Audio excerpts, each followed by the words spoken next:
Father, and of the Son, and of the Holy Spirit. Amen. Ayan, maraming salamat Brother Gian sa iyong opening prayer.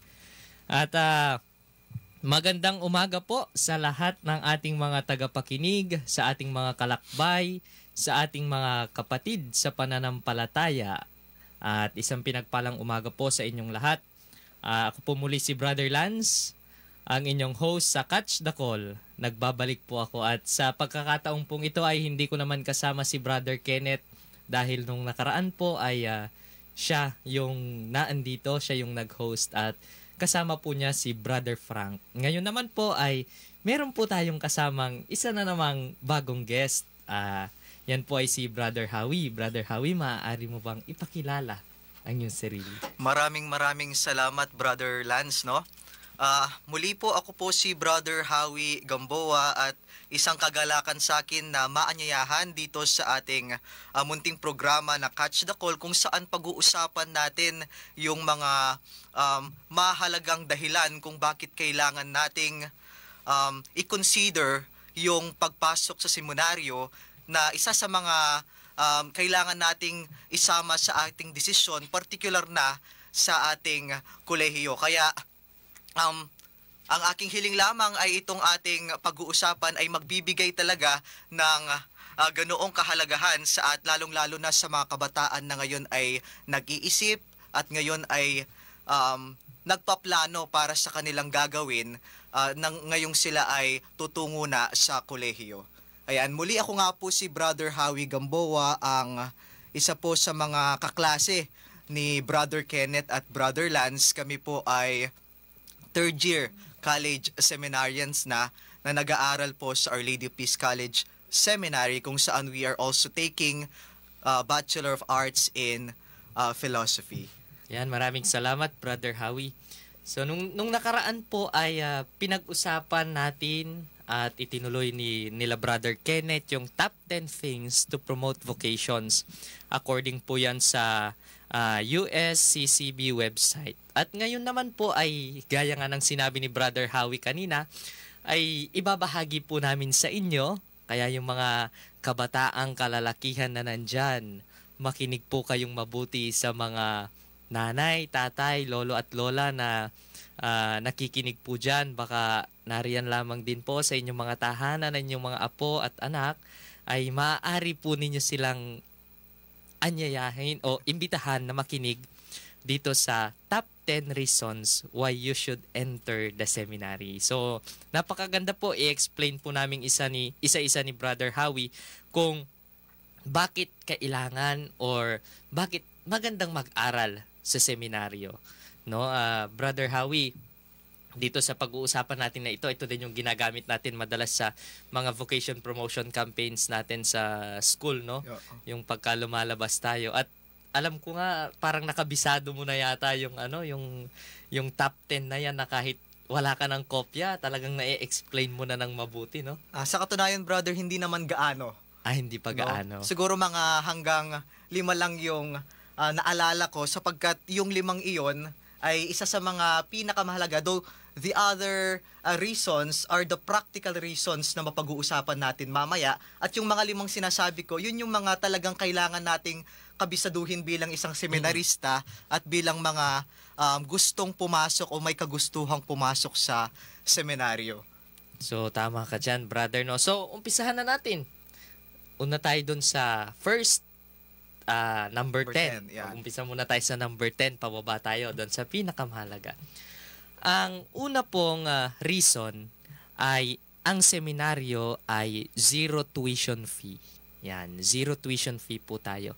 Wala po kaming binabayaran na tuition fee sa pag-aaral namin, kami pong mga seminarista.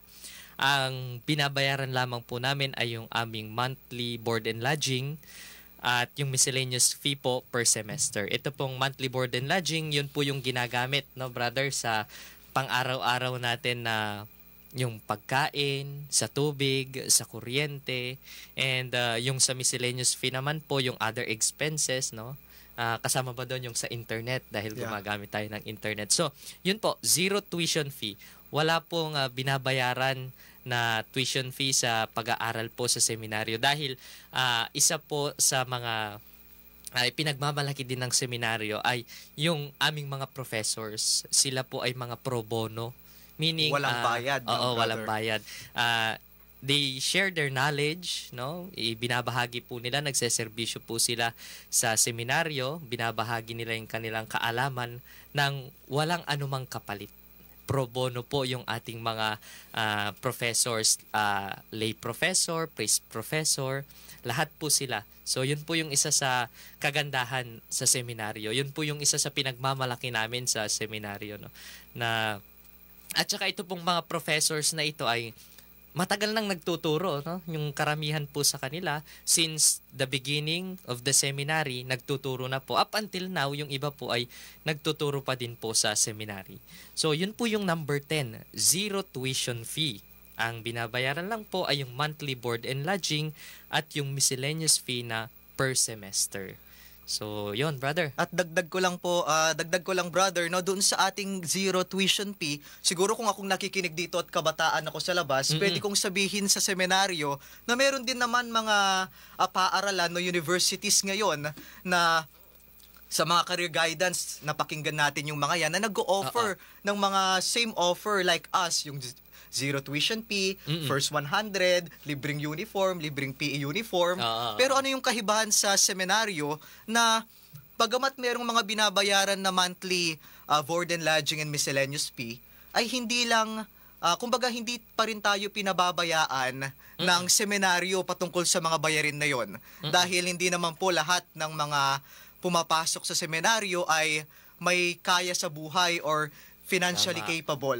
No, ako personally na experience ko 'yan. Kaya nagpapasalamat ako sa seminaryo dahil yung mga board and lodging po, no, sa kaalaman po ng lahat, gayon din po yung mga para sa mga kabataan ngayon at mga magulang ng mga kabataang lalaking nakikinig na hindi lang po kami ang tumutustos sa aming pag-aaral, no? Meron din po tayong tinatawag na mga benefactors. At iilan po sa ating mga benefactors ay tumutulong para mabayaran yung aming board and lodging. Kaya napakaliking tulong po nun dahil po sa mga mababait at mabubuting taong ito ay nakakaraos po kaming mga seminarista sa pag-aaral namin sa seminaryo. Kaya bukod dun sa zero tuition fee, bagamat meron kaming mga board and lodging and miscellaneous fee, meron naman din po kaming mga benefactors na tumutulong na magbayad sa mga bayarin na ito. Kaya lubos po yung pasasalamat namin sa aming mga benefactors, personal man yan o yung mga benefactors ng seminaryo. Ng seminaryo mismo. Yan. Nakasisiguro po yung mga benefactors namin, kayo po mga tumutulong sa seminaryo in kind, in prayers, your supports, no, na tinatanaw po namin yon ng malaking utang na loob at makasisiguro po kayo na lagi po kayong kasama sa aming mga panalangin. Tama yan, brother. No? So yung inad nga po ni Brother Howie, napaka-thankful natin doon sa mga ganun na tao. No? Talagang they are instruments of God's love, no? Na pinapakita talaga na ang Diyos mapagbigay, ang Diyos mapagmahal. So yun po, sa number 10, zero tuition fee. Next, brother, number 9 number 9 naman, no? Wag na nating patagalin. Yes. No, sabi nila, ang pumapasok daw po sa seminaryo ay madalas or kung gusto nyo daw pumasok ng seminaryo, dapat gusto nyo ring maging rare. Rare. Sabi rare nila, lang yung pumapasok. Rare lang ang pumapasok sa seminaryo. Ibig sabihin, madalang lang or bihira lamang yung mga pumapasok sa seminaryo. Actually, I'm not sure with the statistics, no, brother, pero yes, more than a million, if I'm not mistaken, yung population ng mga Katoliko dito sa diocese ng Tarlac. And then, ilan lang ang percentage ng mga pare natin dito sa Tarlac, brother, if 100. you could remember? More than 100, no? And iilan lamang po ang mga nagpapari ngayon sa seminaryo. Actually, our total number now in the seminary is 28. And no? yung 4 ay galing pa sa ibang diocese. So, kung titingnan natin, 24 lang talaga yung seminarista from Diocese of Tarlac sa philosophy. But we have our brothers in theology school na medyo marami din yata ang bilang nila sa ngayon.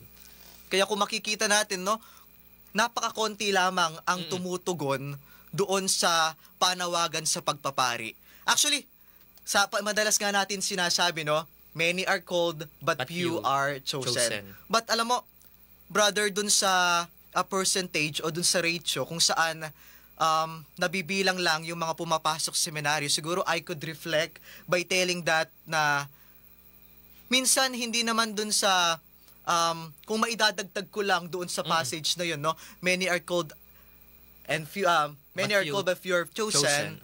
Siguro isa rin sa mga dahilan kung bakit kakaunti ang pumapasok sa seminaryo is that many are called, few are chosen, but also few are chosen to answer that calling. Few responded well, no? Kaya meron sa atin minsan, lalong-lalo na sa mga kabataang nanariyan, no? Pagka nagbubok prom po kami, madalas po naming sinasabi na tayong lahat ay may tawag. No? At hinihintay yung pagsagot doon sa tawag natin. Kaya, dahil kakaunti yung mga sumasagot, kakaunti yung mga pumapasok sa seminaryo. Kakaunti yung nagkakalakas ng loob na sumagot dun sa panawagan. Kaya naman, tignan naman natin, brother, ikaw ba naman sasagot ka doon sa tawag kung saan napaka hindi pangkaraniwan. Unusual nga. Kaya unusual calling. Sabi ko nga din sa pag nagvo-voc prom ako, no. Madalas pag nagtatanong ako ng mga estudyante, anong gusto nyo in the near future, 'di ba? Pag yung gusto nyong profession ninyo, madalas ang sagot nila, gusto magpulis, gusto mag-teacher, gustong magsundalo. Yan yung madalas, gustong magdoktor. Yan number 1. Pero ang tanong ko, bakit bibihira yung may kagustuhan na magpari? Bakit bibihira kaya yung may kagustuhan na magmadre, no? So, at saka, ang notion kasi nung iba, madalas, akala nila, tayong mga seminarista, lahat tayo, most of us galing sa Catholic schools. So, yun yung notion na pag sa Catholics, yung mga seminarista na yan galing sa Catholic school, no? Pero hindi po totoo na most of the seminarians came from Catholic schools. Marami po ay galing sa public or sa mga private school, pero hindi sa Catholic schools lahat. So, ibahin po natin yung notion natin na yun, no, na kahit nasa public ka, kahit nasa private ka, if you want to answer God's call, kung matapang ka, di ba?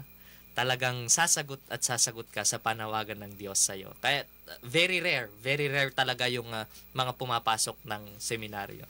Kaya nga madalas ko din sinasabi kapag ka nagvo-voc prom ako, siguro kung sa 10 na kabataang kalalakihan papasok sa seminaryo, marami na siguro yung 3, minsan 2, 1. Undecided pa yung iba. Sinubukan yung iba hindi pa natatapos, no? Pero regardless of that, at least yung tapang na subukan yung vocation, yung formation na meron tayo sa seminaryo ay talaga namang ginawa nila. Tsaka wala namang mawawala.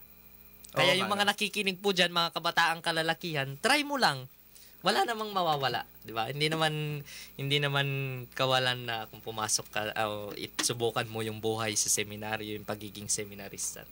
So, yun. Actually, madadagdagan pa nga, no? Madadagdagan ka ng pamilya, kaibigan, and especially yung mga learnings sa seminary dahil hindi yun mapapantayan, no? It a holistic formation na mapag-uusapan din natin sa mga susunod. And with that, dahil sinabi mo, dahil doon sa holistic formation, ipasok na po natin yung number 8. Number 8 is, the seminary can help you develop self-discipline.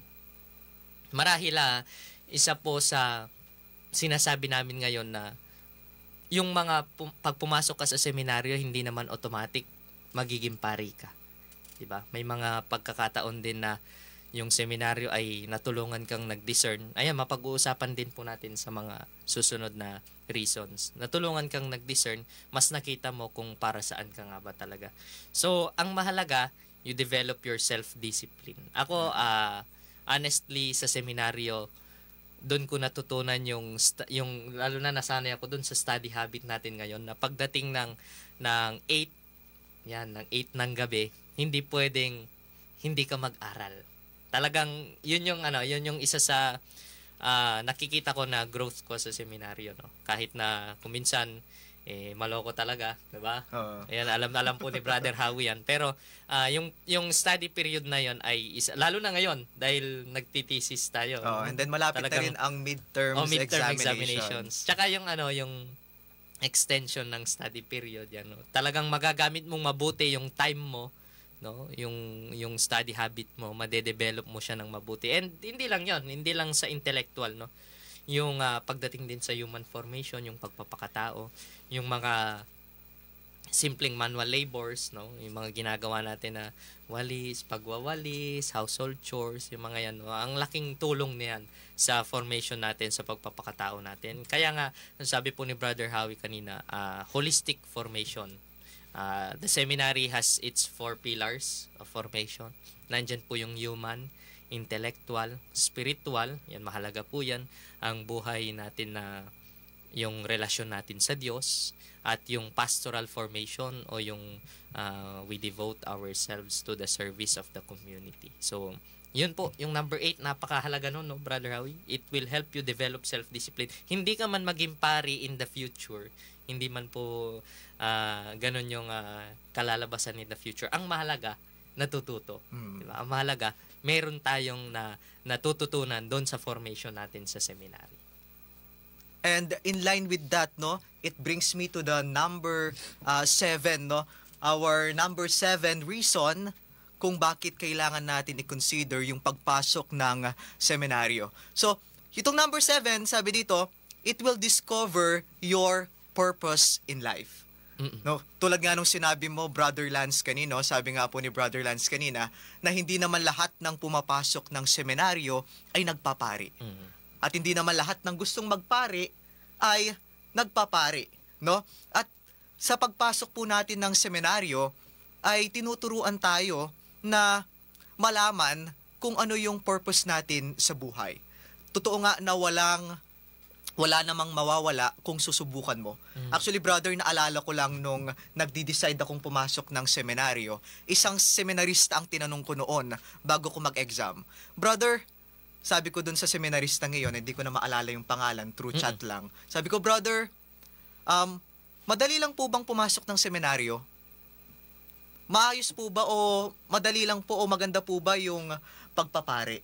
Ang sabi niya sa akin, dahil philosophy student yung mga yun, no? Ang sabi niya sa akin, and I quote, "You can only know how deep the river is if you dive in," sabi niya. At hindi ko, tinatanong ko lang yung seminaryo, pinag-swimming pa niya ako. Ang lalim nga, nag-dive ka pa talaga, no? Pero, na-realize ko later on, no, malalaman mo kung gaano kalalim ang isang ilog, no, kung ikaw ay tulusong dito at pupunta. And same with the seminary formation o seminary experience. You can only know how valuable it is kung sinubukan mo, kung na-experience mo, at kung natuto ka. And I think that is the reason why the seminary will help us discover our purpose in life. Maybe at this point in time, no, medyo nalilito pa tayo kung ano yung talagang purpose natin sa buhay, kung ano talagang para saan talaga tayo. Pero the seminary is an avenue for us to each day na purify yung ating intention. No, ganun din po naman sa mga kabataan sa labas. No, lagi nga nilang biro, no, hindi naman lahat ng mga nag-e-exam ay pumapasa. Hindi naman lahat na nag-graduate ng graduation ay nag-graduate.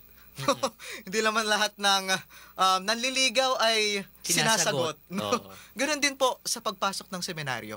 But the important thing is that you learn from that experience. May natututunan ka. And when you try, you have the guts. Sabi nga nila, ang matapang na tao ay yung mga tao, at ang matapang na lalaki ay yung lalaking nag-entrance exam sa seminaryo. Kaya kung matapang ka, yung mga nakikinig dyan, matapang ka ba? Yan. Mag-exam ka na. Yung mga yan, no? And it will truly help us to discover our purpose in life. And sooner or later, magkakaroon talaga tayo ng utang na loob sa seminaryo. And iyon na yung napakagandang utang na loob na once in your lifetime, you experience Yung or formation yung pala. formation. Eh, And alam mo brother, yung naalala ko lang din ulit yung sinabi ni Father Rich sa atin, yung SD natin noon, no? Na sabi niya, hindi lahat ng pumapasok ng seminaryo ay tinatawag para sa buhay pagpapari. pagpapari. Oo. Di ba? Dahil yung mga iba na tinatawag sa buhay Aasawa. pag-aasawa. Sa buhay na pagiging single blessedness. Yan. So, And they marami po. able to experience seminary life for them to be a good person in the future. Ngayon, tsaka sa buhay din naman, madalas ganyan naman, no? Sometimes we win, Yeah. sometimes we lose. Oo. But what matters most is that we learn. Diba? May natutunan tayo. And ganun din po sa seminaryo, may nakakapagpari, may hindi nakakapagpari, at ang mahalaga doon ay may natututunan pa din At po. nagiging mabuting tao. Yan ang pinakamahalaga sa lahat. And that is our ultimate goal and ultimate vocation is holiness. As we always explain to the youths outside. So, yan po. With that, we go on to the number 6 reason why you should enter the seminary. It is a place where you can learn from wise and holy mentors. So, Yan. Sa seminaryo, given na po yon na yung mga professors natin ay mga pari, di ba? Mga madre. Pero isa po sa pinagmamalaki ulit ng seminaryo ay yung mga professors po namin ay hindi po sila basta-basta, no? Talaga namang kapag pumapasok po yung mga yan sa seminaryo, hindi pwedeng wala kang matututunan mula sa kanila, no? At saka yun nga po, yung mga professors natin hindi naman basta-basta. Si Vice President for Academic Affairs ng Vice Tarlac President lang State naman, no? University, no? Siya ang una mong pagdadaanan Oo. kapag ka nag-college ka. Talaga namang yan si Ma'am Agnes, Dr. Ladja, di ba? Yung mga Sir professors, Aloy. Dr. Aloy, Dr. Criselda Madriaga. Yan.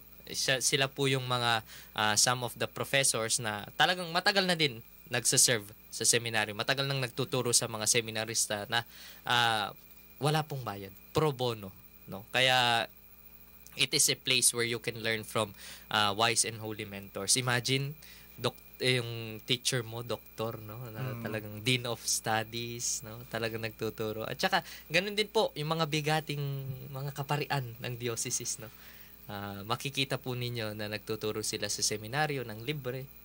Some of them are yung mga galing din po mismo sa seminaryo, the product of OLPCS din po yung iba, and binabalik po nila yung service na yon, yung pagtuturo nila sa mga seminarista, sa mga future priests of the diocese. So, meron kang i-add, brother? May mga naaalala ako pero may naaalala ko pero parang ayaw kong sabihin dito.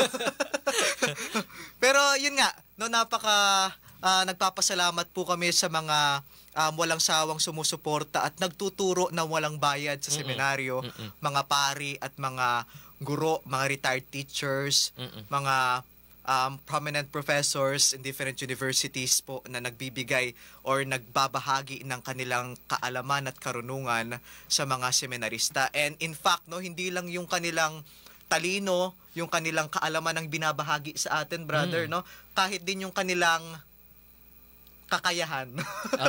Actually, sa seminaryo, no, hindi ka na lang magtututo at uupo para makinig, no? Pagkatapos pa nun ay meron pang merienda. Kaya sila na talaga yung yung talagang naalala ko na pala yung inaalala ko. Kasiyahan ng mga seminarista.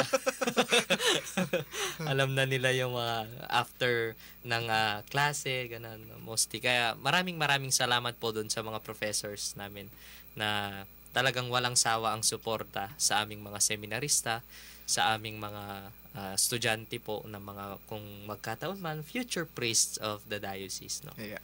So, yun po, number 6. And we go now to number 5. All right. So number 5 po, our number 5 reason is that the seminary offers a convenient place for learning.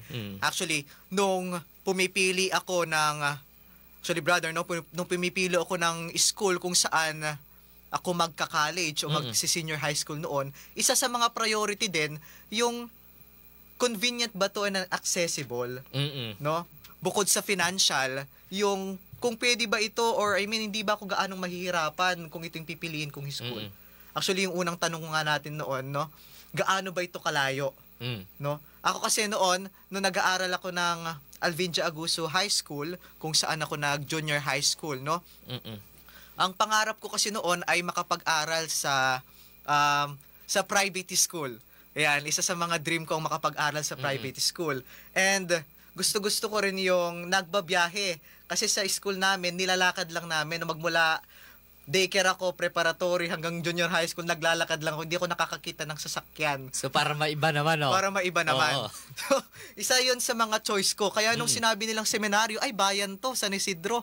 Hindi ko alam ang San Isidro noon, ay pinili ko kaagad. Isa sa mga motivation ko yon, no? Dahil madali lang and then may biyahe, ganyan. Pero, alam mo, brother, talagang ganun magbiro yung panahon at ang Diyos, no? Kung ano yung gusto mo, hindi niya ibibigay. Dahil nung pagpasok ko ng seminaryo, senior high school, at nalaman ko pa na mag-senior high school kami sa Dominican College. O sa Kapas. Mapalakpak talaga ako nun dahil bayan yon, private school, di ba? Kilalang school. O, no? Kaso, ay panahon po yun ng pandemic. Yun lang. Online class, ganyan, bawal lumabas, kasi pagka lumabas, ay baka ma-COVID. Baka ma-COVID. So, online class yung buong senior high school ko sa seminaryo. At, alam nyo, natupad naman yung pangarap ko mag-private school. Kaso, hindi natupad yung pangarap kong makabiyahe. Dahil nakapunta lang po ako sa Dominican College of Tarlac 2 beses. Walaan mo na yung brother. Nung umpisa? Hindi, practice ng graduation at graduation. At least nakapunta. Oo. Diba? Kaya, sinasabi natin na we will consider yung accessibility and then yung convenience ng pagtuturo. So, sa seminaryo po, di nyo po na itatanong, no? Napakalayo po nung mga classroom ang layo namin. ng binabiyahe, no? Sasakay ka pa natin. ng bus. Kailangan pa sumakay, no? Dahil hindi po, biro lang. So, imagine, no, Brother Rawi, tayo sa seminaryo, yung daily na natin, routine, hindi na tayo na-stress sa traffic, diba? Tsaka yun naman yung maganda doon. Oo, paggising mo ng umaga o maliligo ka, magbibihis ka, tapos lakad ka lang, sisimba ka na, diba? And then after mo magsimba, pupunta ka sa dining, sa refectory, yung pagkain nandun na ready na ni Manang, kakain ka na lang, and then after nun, maghuhugas ng pinagkainan, and then pagkatapos nun, diretso ka na sa classroom. Hindi na yung mahahagard ka pa na babiyahe ka pa ng gaano kalayo, sasakay ka pa ng tricycle, magji-jeep ka pa para lang mapuntahan mo, umalis ka sa bahay ninyo, fresh na fresh ka, pagdating mo sa classroom mo, haggard ka na. So, napaka-convenient sa seminaryo na. Ang lapit-lapit lang, dormitory, chapel, classroom. So nandun na po lahat, napaka-convenient, no? Hindi na nangangailangan ng pamasahe pa, hindi na tayo nai-stress sa traffic, yung transportation natin sa pang-araw-araw, no, yung allowance natin na dapat sa transportation ay maaari na natin gamitin, idagdag natin sa iba't iba nating bayarin sa seminaryo, yung o kaya doon sa kung ano man yung kailangan nating mga bilhin, no. So napaka-convenient nga naman sa seminaryo, totoo yun, Brother Howie. At ikaw na lang maghihintay doon sa professor mo, no, brother? Dadating yung professor and then magtuturo, and then after nun, ihahatid ulit sa kung saan man siya uuwi or magtuturo ulit. Napaka-convenient talaga. As in, kung nasa labas ka nga naman kasi, iisipin mo pa yung pagkain mo kung nagdo-dormitory ka sa labas, yung pagkain mo sa araw-araw, yung pagbiyahe-biyahe mo pa lang. So yun pa lang, pagod na, napaka-exhausting na. Pero ito, nandun ka lang mismo. Stay in ka sa seminar. Provided na lahat sa atin, no, brother, when it comes to our studies. And isa pa na pinagmamalaki ko rin sa seminaryo ay yung patungkol sa pag-aaral, no? Halos lahat tayo doon, no? Wala pa akong nabalitaan na nag-absent o na late. No? Hindi, ako may nabalitaan ako na late. Hindi ko sasabihin. Pero absent, madalang, unless kung meron talagang sakit or merong valid reason. Yeah. Pero madalang yung nag-a-absent talaga. At walang nalilate po sa seminaryo, no? Dahil kumbaga sa Kapampangan yung tawag natin doon is yung school natin doon sa ating dormitories ay Atutan Yamu. Wow. Malapit lang. Kaya sa seminaryo po, kung gusto nyong magkaroon ng perfect attendance, ayan, pasok na sa Seminary. seminaryo. Mag-exam ka na, ngayon na. Mag-exam ka na. Hindi natin problema yon. At gayon pa man, nakita po natin no, kung gaano ka-convenient yung pag-aaral sa seminaryo. No, kaya ang kailangan na lang ang tawag na lang sa ating mga seminarista at gustong magparit pumasok ng seminaryo ay yung pagbutihan, yung pag-aaral, yung ibigay yung lahat at bigyan ng hustisya yung mga benefits na binibigay ng seminaryong ito. At kung dyan po pumapasok yung convenient place for learning as yung number 5 natin na reason, kadugtong po niyan yung number 4. Yung number 4, it offers a serene and peaceful place perfect for prayer and reflection. No? Kung sa labas, dito po sa labas, ay super distracted po tayo, hindi lang doon sa mga physical noises, no? Yung pollution, yung mga maiingay na tao, 'di ba? Sa labas. Ganun po yung nararanasan natin eh. Pero mas lalo na ng ating mga cellphones. Pag nasa labas tayo, araw-araw tutok po tayo sa cellphones natin, social media platforms. Hindi sa seminaryo, tahimik, 'di ba? Napaka-peaceful, napaka-serene ng place. Para po siyang parang secluded area, no? Para siyang sanctuary within a busy city, no? At saka yun po kasi yung seminaryo sa San Isidro ay medyo malayo po siya doon sa National Road, doon sa daan talaga. Kaya very tahimik po, very peaceful. Ang maririnig mo madalas yung huni ng mga ibon, ganon. At saka kung yung mga nagklaklase ng mga professors, meron ka pa bang ibang naririnig, Brother Rawi, tumatawa ka eh. At saka yun po, maganda, malawak ang garden space for prayer, no. Doon po sa seminaryo, meron po yung tinatawag natin na glorieta. Itong glorieta na to yung sa libingan po ng mga namatay na pari sa diocese, no. So, nandun po sila kung gusto mong magmuni-muni.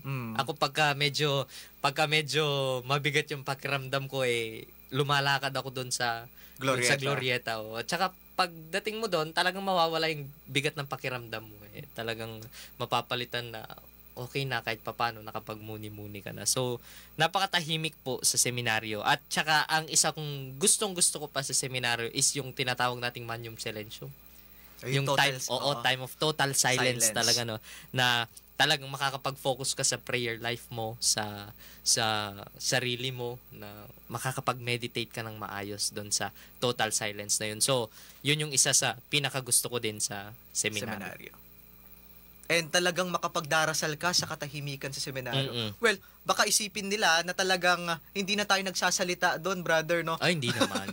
Sa seminaryo po, meron lang po yung mga binabanggit po namin kaninang mga Magnum Silentium, total silence, ay mga pagkakataon po kung saan we value the silence, no? We value the presence of God in silence. Kung saan doon po nakapagre-reflect kami at nakapagdarasal at nakakapagmuni-muni sa mga desisyon sa buhay. Kaya naman, actually brother, nung di pa ako pumasok ng seminaryo, isa sa mga problema na nakikita ko noon at na-experience ko din ay yung ingay kasi sa labas. No, yung ingay ng mundo, dahil napakaingay, ang daming distractions, hindi na tayo nakapag-iisip ng maayos. And in fact, nagkakanda gulo-gulo na rin pati yung focus natin. Actually, brother, isa sa mga reflection, no? Isa sa mga reflection na bunga na rin ng pananahimik ko sa seminaryo ay yung sabi ko kasi noon, parang kulang yung oras ko sa labas sa paggawa ng mga bagay-bagay na dapat kong gawin sa pag-aaral. Pero actually, pagpasok ko ng seminaryo, hindi naman pala yung oras yung kailangan ko. No? I do not need extra time. What I need is less distraction. And when you are in the seminary, you're able to understand that. And you're able to learn that. Actually, sabi mo kanina, no, talagang sa seminaryo makapagdarasal ka. Totoo At yun. pinatutunayan ko naman yun, brother, no, kasi talagang sino pong hindi makapagdarasal sa seminaryo, kung nagdarasal ka sa chapel, ang tabi mo yung sementeryo. Tapos yung katabi, rector's office. Oo, no, talagang magdadasal ka ng tahimik. So, yun, napaka-peaceful, seminary is a peaceful place na perfect po for prayer and reflection, no? So with that, we go to the number 3. Ano yung number 3 natin, Brother Alright, Harry? number 3, the seminary will challenge us to become of service to the community. Sabi nga nila, no, ang pagka pumasok ka doon ng seminaryo ay nakakulong ka na. Pagka pumasok ka ng seminaryo ay para bagang iniwan mo na yung mundo sa labas. So kami po yung nagpapatunay na hindi po ganon, no, tanggalin po natin yung notion na pagka pumasok ka ng seminaryo ay kinulong ka na.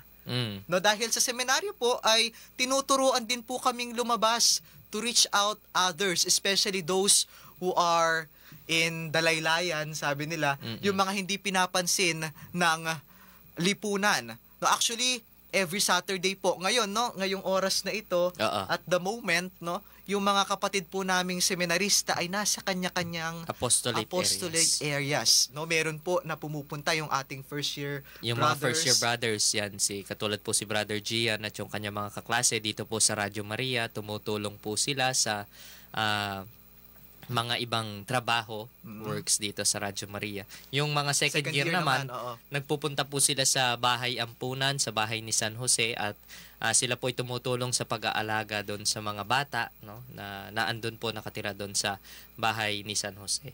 At tayo naman, brothers, na tayo mga third year ay magtutungo tayo mamayang hapon sa TCJ, Tarlac City Jail and Tarlac Provincial Jail to guide our PDLs and to teach them and to offer some spiritual activities para sa kanila. And ganun po, no, yung mga aktibidades na parte ng formation namin sa seminaryo na hindi lang po kami naka-stay doon sa loob ng seminaryo.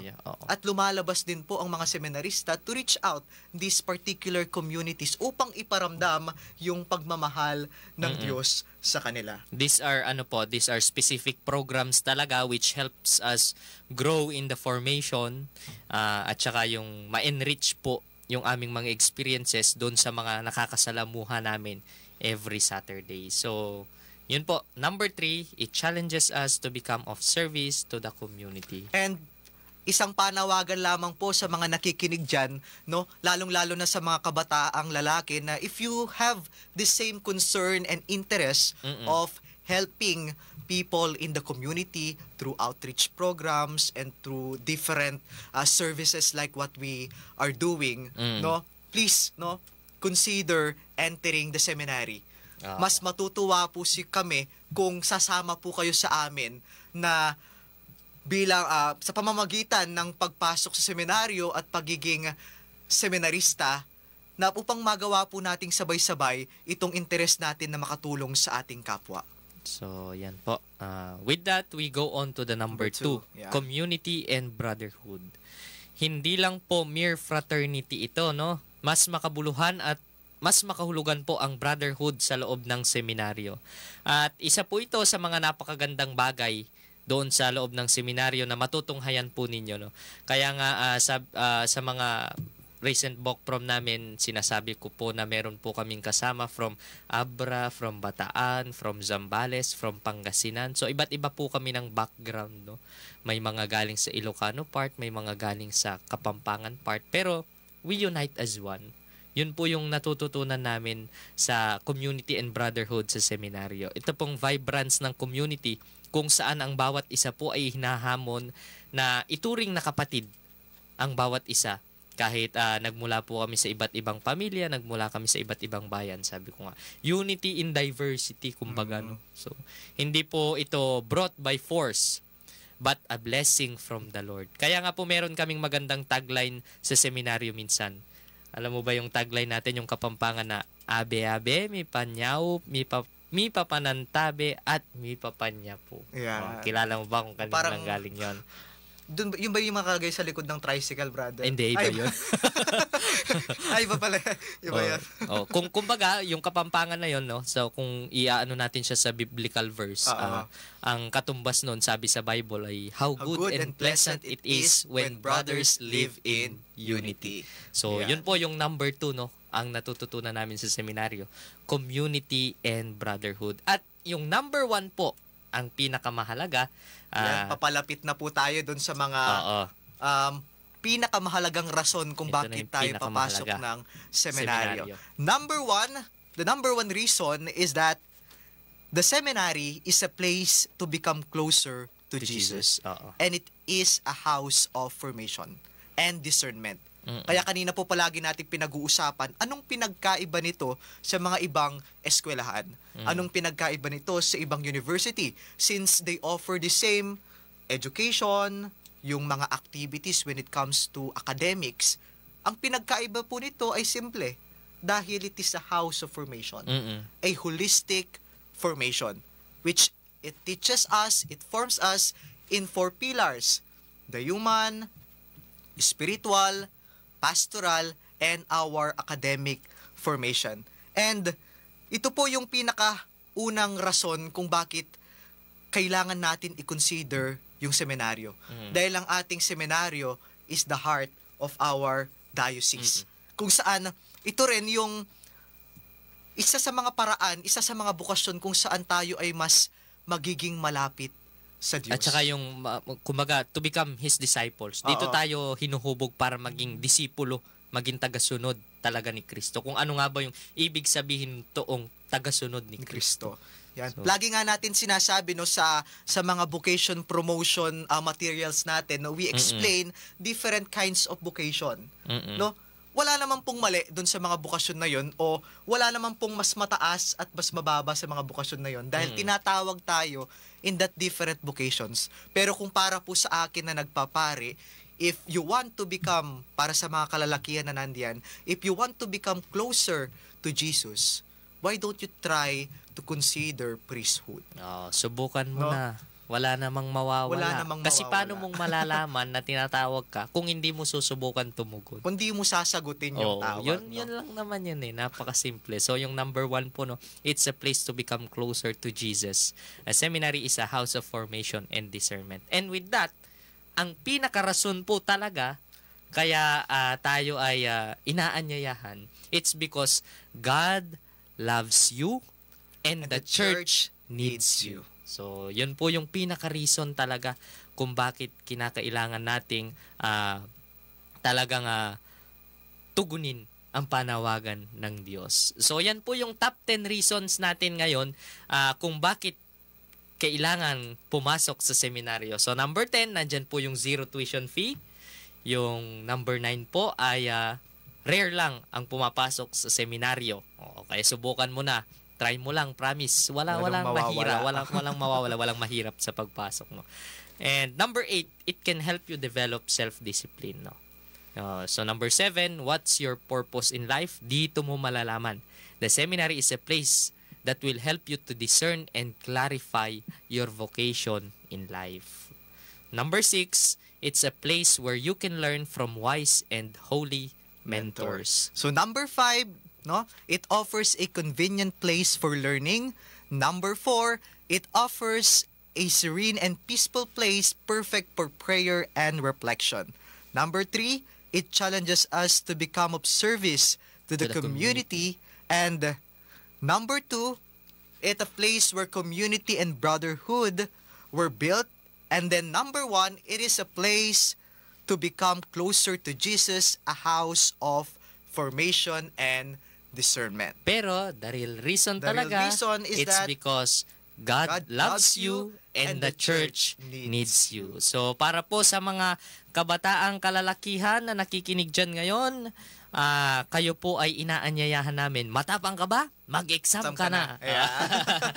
Oo nga, no? So, ganun po yung paanyaya namin ngayon. Be fishers of men, amen. Sabi nga, huwag kang matakot na sumagot sa tawag ng Diyos, no? Huwag kang matakot na tumugon sa tawag ng Diyos kung marami kang iniisip na marami kang what if sa buhay. What is your greatest what if in life? Kadalasan maraming what if sa buhay eh. Pero mas maganda siguro pakinggan yung at least kesa yung what if bumagsak ako. Hindi ba mas maganda pakinggan? At least I tried. Yeah. Diba? Ang mahalaga, sinubukan mo. Diba? Kaya yun nga, yun yung palagi natin sinasabi. Wala namang mawawala kung susubukan mo.